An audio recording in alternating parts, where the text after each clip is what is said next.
Hello friends, welcome to my YouTube channel HPPSC में। Friends, आज हम आपके लिए लेकर आए हैं 50 जनरल नॉलेज के ऐसे क्वेश्चन जो या तो मैक्सिमम कॉम्पिटिटिव एग्जाम्स में रिपीट होते हैं या उनसे रिलेटेड क्वेश्चन जो है कॉम्पिटिटिव एग्जाम्स में आते हैं। शुरू करने से पहले यदि आपने मेरा यूट्यूब चैनल सब्सक्राइब नहीं किया है तो kindly subscribe my YouTube channel. तो चलिए शुरू करते हैं। तो फर्स्ट क्वेश्चन हमने लिया है वर्ल्ड जीके से। तो फर्स्ट क्वेश्चन है, विश्व में सर्वाधिक लवणता किस झील में पाई जाती है, यानी सबसे खारी झील कौन सी है। तो इसमें ये क्वेश्चन इस तरह से भी आता है कि विश्व की सबसे खारी झील कौन सी है। तो ये वॉन झील है और ये तुर्की में है, तुर्की में पाई जाती है। ये तुर्की में है ये झील और वॉन प्रांत है, वहाँ ये झील है वॉन प्रांत में, इसलिए इसको वॉन झील भी कहा जाता है। चलिए सेकंड क्वेश्चन की ओर। नंदलाल बोस ने किस क्षेत्र में ख्याति अर्जित पाई। तो इसका जो राइट आंसर है वो चित्रकला। ये पेंटर हैं ये। और एक बात बता दूं मैं कि कम्पिटिटिव एग्ज़ाम्स में जो आपके कलाकार हैं, चाहे वो नृत्य के रिलेटेड हैं, चाहे फिल्म से रिलेटेड है, चाहे पेंटर्स हैं, इन पे क्वेश्चन जरूर आता है। तो चलिए नेक्स्ट क्वेश्चन की ओर। भारत में प्रवाहित होने वाली सबसे बड़ी नदी कौन सी है। तो ये तो बड़ा इजी क्वेश्चन है, गंगा। उसके बाद क्वेश्चन नंबर 4, प्रश्न नंबर 4, मुगल बादशाह ने किसे नवाब की पदवी प्रदान की थी। तो ये रॉबर्ट क्लाइव को इन्होंने दी थी। रॉबर्ट क्लाइव जो था अंग्रेज़ों का पहला जो कमांडर था और इसे ही भारत में अंग्रेजी राज्य स्थापना करने का श्रेय जाता है। मतलब अंग्रेजी राज्य का भारत में संस्थापक ये क्लाइव ही था, रॉबर्ट क्लाइव ही था। इसने जो है प्लासी बक्सर की लड़ाइयाँ जीती थी और उसके साथ साथ इसने फ्रांसीसियों को भी भारत से बाहर किया था। तो रॉबर्ट क्लाइव पे क्वेश्चन बहुत बार आते हैं। तो ये बहुत ही इम्पोर्टेंट जो पर्सन है, अंग्रेज था, इस पे बहुत क्वेश्चन बनते हैं कम्पिटिटिव एग्जाम्स में। इसके बाद हम क्वेश्चन नंबर 5 की ओर चलते हैं। बौद्ध धर्म में स्तूप किसका प्रतीक है। जो स्तूप जो बनाए जाते हैं बौद्ध धर्म में, सांची स्तूप है, फलाना स्तूप है, तो ये सारे जो स्तूप हैं ये महापरिनिर्वाण के प्रतीक होते हैं। इसके बाद जो प्रश्न नंबर 6 है, अद्वैतवाद सिद्धांत के प्रतिपादक कौन थे। ये शंकराचार्य जी थे। तो अद्वैतवाद जो धर्मगुरु हैं इनके ऊपर भी एक क्वेश्चन जरूर आता है। तो इस तरह के क्वेश्चन भी रिपीट होते हैं। इसके साथ साथ प्रश्न नंबर 7, कुलेरू झील किस राज्य में स्थित है। अब वो वर्ल्ड लेवल की झील पे क्वेश्चन था और अब जो है इंडिया लेवल की झील जो हैं, बहुत सी झीलें हैं ऐसी जो जिन पे प्रश्न आता है। तो ये भी एक इम्पॉर्टेंट झील है, आंध्र प्रदेश में ये झील है। आंध्र प्रदेश में इस झील को का नाम कुलेरू झील है। ये जो है आंध्र प्रदेश में है, आंध्र प्रदेश, इसमें शॉर्टकट लिखा है तो आपने इसको आंध्र प्रदेश पढ़ना है, कुलेरू झील। इसके बाद प्रश्न नंबर 8, भारतीय संविधान द्वारा भारतीय नागरिकों को कुल कितने मौलिक अधिकार प्रदान किए गए। तो ये 7 हैं। तो ये क्वेश्चन, चलिए अगले क्वेश्चन की तरफ। मुगलों ने नवरोज का त्यौहार कहाँ से लिया था। नवरोज का जो त्यौहार है, त्योहारों पे भी क्वेश्चन जरूर आ जाता है। हिंदू धर्म से रिलेटेड तो आते ही हैं, पर जो अन्य धर्मों से रिलेटेड जो त्यौहार हैं उन पे भी क्वेश्चन आता है। तो जो नवरोज है ये पारसियों का त्यौहार है, तो इस पे क्वेश्चन आता है, नवरोज पे भी क्वेश्चन आ जाता है। प्रश्न नंबर 10, लिंगराज मंदिर की नींव किसने डाली थी।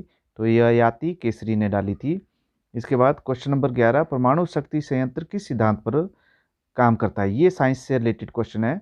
तो ये एक होता है परमाणु विखंडन और एक होता है परमाणु संलयन, संलयन विधि, संलयन। तो संलयन जो है, विखंडन जो है परमाणु शक्ति के अंदर विखंडन विधि से होते हैं। और एक इसमें क्वेश्चन बन जाता है कि सूर्य जो है अपनी ऊर्जा किस कौन सी विधि से निर्माण करता है। तो उसकी जो विधि है वो संलयन, संलयन मैंने जोड़ना, विखंडन मैंने तोड़ना। तो ये अलग अलग दो विधियां हैं, दोनों से ही ऊर्जा प्राप्त की जाती है। तो ये क्वेश्चन साइंस से रिलेटेड है। इसके बाद प्रश्न नंबर 12, फ्रांस की बोर्डो बंदरगाह किस नदी के तट पर है। तो गेरून नदी के तट पर है। बंदरगाहों पे भी क्वेश्चन जरूर आता है, तो ये इंपॉर्टेंट क्वेश्चन है ये भी। उसके बाद प्रश्न नंबर 13, फतेहपुर सीकरी किस राज्य में स्थित है। फतेहपुर सीकरी, अब ये क्वेश्चन थोड़ा घुमा के किया हुआ है। एक्चुअल में फतेहपुर सीकरी जो थी अकबर की राजधानी थी। तो उसका जो फतेहपुर सीकरी पे क्वेश्चन ये भी आ सकता है कि अकबर की राजधानी कहाँ थी, तो ये फतेहपुर अकबर मतलब अकबर की राजधानी थी ये। इसको लिख देता हूँ मैं, अकबर की राजधानी फतेहपुर सीकरी, और ये यूपी में है, दिल्ली के नज़दीक है ये भी। तो फतेहपुर सीकरी इसलिए प्रसिद्ध था, इसलिए क्वेश्चन बना है। प्रख्यात सांस्कृतिक केंद्र भारत भवन कहाँ स्थित है, तो ये भोपाल में स्थित है। इससे आगे प्रश्न नंबर 15, प्रसिद्ध जंग मंदिर झील कहाँ स्थित है, तो ये राजस्थान में स्थित है। इसके बाद प्रश्न नंबर 16, शिवाजी के राजनीतिक गुरु एवं संरक्षक कौन थे, ये इंपॉर्टेंट क्वेश्चन है। शिवाजी पे, मराठा राज्य पे या शिवाजी पे क्वेश्चन आता ही आता है। या तो क्वेश्चन पूछा जाता है शिवाजी की माता का नाम क्या था, या शिवाजी के राजनीतिक गुरु संरक्षक कौन थे, या शिवाजी के धार्मिक गुरु कौन थे, या एक और मराठों पे क्वेश्चन आता है कि पानीपत की तीसरी लड़ाई मराठों और अहमद शाह अब्दाली के बीच हुई थी। तो मराठा साम्राज्य से क्वेश्चन पूछा जाता है हमेशा। तो इसमें बहुत से क्वेश्चन है, शिवाजी पे ही 3-4 क्वेश्चन बनते हैं। एक, शिवाजी की माता का नाम, शिवाजी के राजनीतिक गुरु का नाम, शिवाजी के धार्मिक गुरु का नाम, या शिवाजी के समय दिल्ली पे कौन शासक था। तो इस तरह के 5-6 क्वेश्चन जो है शिवाजी के से रिलेटेड कई जो है प्रतियोगी परीक्षाओं में आए हैं। इसके बाद प्रश्न नंबर 17, प्रख्यात बोरोबुदूर का बौद्ध स्तूप कहाँ स्थित है, ये जावा में स्थित है, मतलब इंडिया में नहीं है, जावा एक अलग कंट्री है, वहाँ ये जो है बौद्ध स्तूप है। इसके अलावा प्रश्न नंबर 18, भारतीय खनन विद्यालय इंडियन ISM यानी इंडियन स्कूल ऑफ माइनिंग, तो ये कहाँ स्थित है, ये है धनबाद में। धनबाद यानी जिस चीज़ का जहाँ भी अधिकता होती है वहाँ वहाँ उसके सेंटर होते हैं। तो ISM, क्योंकि कोयले की खदानें सारी धनबाद में, बिहार में है, तो ये इसका वहाँ पे होना, खनन विद्यालय का होना भी लाजमी है। तो इसका जो राइट आंसर है कि भाई खनन विद्यालय, तो धनबाद जो कोयले की खानें हैं इसलिए ये भी वहीं स्थित है, इंडियन स्कूल ऑफ माइनिंग। इसके बाद प्रश्न नंबर 19, भारत की सबसे अधिक नौगम्य 2 नदियाँ कौन सी हैं, मतलब बड़ी नदियाँ, जो भारत की सबसे बड़ी नदियाँ हैं वो कौन कौन सी हैं, तो ये गंगा और ब्रह्मपुत्र हैं। इसके बाद प्रश्न नंबर 20, रेलवे बजट को सामान्य बजट से किस वर्ष अलग किया गया था। रेलवे बजट पहले जो मेन बजट होता था भारत का उसमें ही होता था, 1924 में इसको अलग कर दिया गया, परंतु अब जो है इस बजट को फिर से जो है मेन बजट में ही समाहित कर दिया गया है। अब फिर से मतलब ये दोबारा अब अलग नहीं है, ये एक ही बजट में आता है। पहले जो था ये रेलवे बजट अलग आता था, भारत का बजट अलग आता था, परंतु अब जो है दोबारा से इसको समाहित कर दिया गया है एक ही बजट के अंदर। उसके बाद प्रश्न नंबर 21, किस भारतीय राज्य की राजभाषा अंग्रेजी है, तो ये जो आंसर इसका नागालैंड, नागालैंड जो राजभाषा है वो अंग्रेजी है अभी भी। तो इस तरह से ये क्वेश्चन भी है। प्रश्न नंबर 22, भारतीय राष्ट्रीय कांग्रेस की प्रथम मुस्लिम अध्यक्ष कौन था, मतलब इसमें राष्ट्रीय कांग्रेस में फर्स्ट जो है मुस्लिम अध्यक्ष कौन बना था, तो बदरुद्दीन तैयबजी बने थे। तो ये भी एक भारतीय राष्ट्रीय कांग्रेस, ये एक बहुत ही बड़ा महत्वपूर्ण क्वेश्चन है। इसकी स्थापना कब हुई, इसके प्रथम अध्यक्ष कौन थे, अब कौन है, इसकी प्रथम महिला अध्यक्ष कौन थी, इसके प्रथम मुस्लिम अध्यक्ष कौन थे, बहुत से क्वेश्चन इस पे बनते हैं। इसके बाद प्रश्न नंबर 23, भारत के प्रथम गृह मंत्री कौन थे, तो ये भी इम्पोर्टेंट क्वेश्चन है, आजकल बहुत चर्चित है। सरदार वल्लभ भाई पटेल प्रथम गृह मंत्री थे और प्रथम उप प्रधानमंत्री भी थे। तो इस पे भी क्वेश्चन है, ज़्यादातर प्रथम जो भारत के उप प्रधानमंत्री को कोई देवीलाल जी लिख देते हैं या कोई और लिखते हैं, परंतु वो गलत आंसर है। इसका सही आंसर जो है वल्लभ भाई पटेल ही है। प्रश्न नंबर 24, संसार की प्रथम महिला प्रधानमंत्री कौन है, तो हाँ ये क्वेश्चन भी जो है इम्पोर्टेंट है। ये श्रीलंका की प्रधानमंत्री थी, जो प्रथम महिला प्रधानमंत्री बनी थी, इंदिरा गांधी नहीं थी, ये श्रीलंका की महिला प्रधानमंत्री थी, भंडार नायके। एक वक्त क्या था कि प्रधानमंत्री के साथ साथ इनकी बेटी जो थी वो राष्ट्रपति थी और ये प्रधानमंत्री थे। चंद्रिका कुमार तुंगे इनकी बेटी का नाम था, वो उनकी राष्ट्रपति थी और ये प्रधानमंत्री थी। इसके अलावा प्रश्न नंबर 25, हड़प्पा की सभ्यता किस युग से संबंधित है? कांस्य युग से संबंधित है। मतलब हड़प्पा सभ्यता जो थी उसमें कांस्य युग था। उसके अलावा ये क्वेश्चन फिर अकबर से रिलेटेड आ गया। प्रश्न नंबर 26, दीन ए इलाही धर्म किस मुगल शासक ने चलाया था? तो ये इसका राइट आंसर अकबर। अकबर ने दीन ए इलाही धर्म की स्थापना की थी और इसका जो प्रथम अनुयायी था वो बीरबल था। इसके साथ साथ प्रश्न नंबर 27, उगते और डूबते समय सूर्य लाल प्रतीत क्यों होता है? क्योंकि लाल रंग का प्रकीर्ण सबसे कम होता है। ये साइंस से रिलेटेड क्वेश्चन है। प्रश्न नंबर 28, इंद्रधनुष में कितने रंग होते हैं? ये 7 रंग होते हैं। नॉर्मल क्वेश्चन है। इसके अलावा प्रश्न नंबर 29, भूस्थिर उपग्रह की पृथ्वी की से ऊंचाई कितनी होती है? जो पृथ्वी के उपग्रह हैं उनकी ऊंचाई कितने दूर है, मतलब पृथ्वी से कितने दूर हैं वो, ये भूगोल का क्वेश्चन है। 36,000 किलोमीटर इसकी राइट आंसर है। इसके बाद फिर साइंस का क्वेश्चन आ गया। चेचक के टीके की खोज किसने की थी? तो इसका टीके की खोज एडवर्ड जेनर ने की थी। उसके बाद प्रश्न नंबर 31, रेबीज के टीके की खोज किसने की थी? लुईस पास्चर ने की थी। प्रश्न नंबर 32, दूध से दही किस जीवाणु के कारण बनता है? लैक्टोबैसिलस के कारण बनता है। ये इंपॉर्टेंट क्वेश्चन है और बार बार आते हैं ये पेपर में। उसके बाद प्रश्न नंबर 33, प्राश्रव्य तरंगों की आवृत्ति कितनी होती है?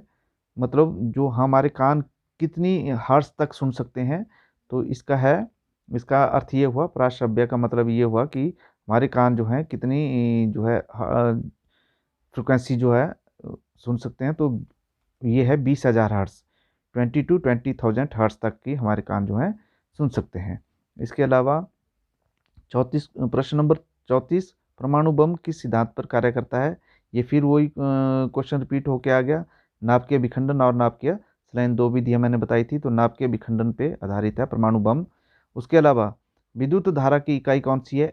तो विद्युत धारा की इकाई एम्पियर है। इसके बाद प्रश्न नंबर 36, हृदय की धड़कन को नियंत्रित करने के लिए कौन सा खनिज आवश्यक है? जो हमारा हार्ट है उसको कंट्रोल करने के लिए हमें पोटाशियम की जरूरत होती है।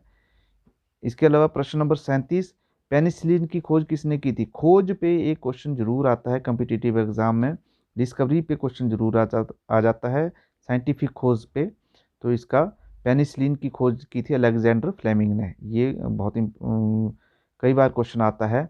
इसके अलावा मलेरिया की दवा कुनिन किस पौधे से प्राप्त होती है? ये इंपॉर्टेंट क्यों है भाई? अब ये क्वेश्चन इसलिए इंपॉर्टेंट है, चर्चित है कि जब अभी कोरोना कोविड जब फैला था तो प्रथम जब कोई भी दवाई नहीं थी तो इसके लिए कुनीन ही, क्लोरोक्विन एक दवाई बड़ी चर्चित हुई थी उस वक्त, तो ये काम आई थी और ये भारत की ही खोज थी और इसके लिए अमेरिका जैसे देशों ने भी भारत से इसको मांगा था। तो कुनीन जो है सिनकोना पौधे से प्राप्त होती है। तो ये इसलिए चर्चित थी और ये करंट अफेयर से भी क्वेश्चन है। तो इसके सिनकोना इसका राइट आंसर है। इसके बाद प्रश्न नंबर 39, संसार का सबसे बड़ा फूल कौन सा है? तो रैफ्लेसिया सबसे बड़ा फूल है। इसके बाद प्रश्न नंबर 40, सबसे बड़ा जीवित पक्षी कौन है? शुतुरमुर्ग। नॉर्मल क्वेश्चन है मगर ये नॉर्मल जरूर है, मगर ये पेपर्स में या कम्पिटिटिव एग्जाम्स में आते हैं, रिपीट होते हैं। किस लेख का शब्द आर्थिक है? आपका अधिकार क्या है? क्वो ब्रॉन्टो रिट।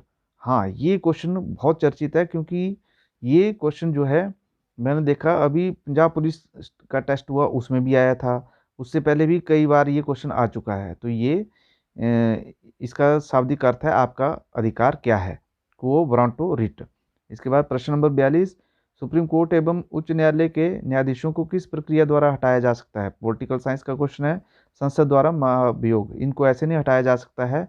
जो न्यायाधीश होते हैं ये उच्च न्यायालय के, इनको संसद में महाभियोग चलाना पड़ता है, उसको पारित करना पड़ता है, उसके बाद ही इनको इनकी सर्विसेज से रिमूव किया जा सकता है। प्रश्न नंबर 43, किस प्रकार के विधेयक पर राष्ट्रपति को अनिवार्य रूप से बिना पुनर्विचार हेतु भेजे हस्ताक्षर करने पड़ते हैं? मतलब कोई भी जो विधेयक है वो राष्ट्रपति को जो संसद भेजती है तो राष्ट्रपति उसको विचार करने के लिए लौटा सकता है, परंतु एक वित्त विधेयक ऐसा विधेयक है जिसको राष्ट्रपति जो है बिना पुनर्विचार के लिए नहीं भेज सकता। उसको राष्ट्रपति उसको पारित करने के लिए बाध्य है, उस पर साइन करने के लिए बाध्य है। इसके बाद प्रश्न नंबर 44 उपराष्ट्रपति संसद के किस सदन का पदेन सभापति होता है? तो राज्य उपराष्ट्रपति जो होता है हमेशा राज्यसभा का उपसभापति होता है। इसके अलावा प्रश्न नंबर 45, लोकसभा के सामान्य कार्यकाल को 5 वर्ष से अधिक करने के लिए का अधिकार किसे प्राप्त है? तो जितने भी अधिकार हैं वो संसद को होते हैं, या सांसदीय जो संसद होते हैं मिलके ही पारित करते हैं। जो भी कानून होता है संसद में ही पारित होता है, तो इसका राइट आंसर संसद है। कोई भी मतलब ऑथराइज्ड नहीं है इंडिया में कानून बनाने के लिए। कानून जो भी होते हैं वो संसद में ही पारित होते हैं। उसके बाद प्रश्न नंबर 46, 3 प्रमुख अखिल भारतीय सेवाएं कौन कौन सी हैं? प्रशासनिक सेवा, भारतीय विदेश सेवा और पुलिस सेवा। मीन्स जो आईएएस संघ लोक सेवा आयोग के जो टेस्ट होते हैं उसमें एक ही टेस्ट होता है, परंतु उसमें जो चयनित अभ्यर्थी होते हैं उनको इन 3 सेवाओं में बांटा जाता है बाद में। तो ये मेन भारतीय पुलिस सेवा, प्रशासनिक सेवा और विदेश सेवा, आईएएस, आईएफएस और आईपीएस। इसके अलावा प्रश्न नंबर 47, संविधान सभा द्वारा बनाई गई समितियों में संघ शक्ति समिति के अध्यक्ष कौन थे? तो ये थे पंडित जवाहरलाल नेहरू। इसके बाद किस दिन संविधान सभा ने राष्ट्रीय ध्वज को अपनाया? तो राष्ट्रीय ध्वज जो हमारा तिरंगा है, संविधान सभा ने इसको 22 जुलाई 1947 को अपना लिया था कि जो है तिरंगा हमारा देश का ध्वज होगा। इसके प्रश्न नंबर 49, 26 नवंबर 1950 को अपनाए गए संविधान में कितने अनुच्छेद एवं अनुसूचियां थी? तो उस वक्त 395 अनुच्छेद थे और 8 अनुसूचियां थी। प्रश्न नंबर 50, विधि के समक्ष समता का अधिकार संविधान के किस अनुच्छेद में दिया गया? तो अनुच्छेद 14। अनुच्छेद 14 में जो है समानता का अधिकार हमें दिया गया है। तो thanks for watching, kindly subscribe my channel, like करते रहिए, शेयर करते रहिए।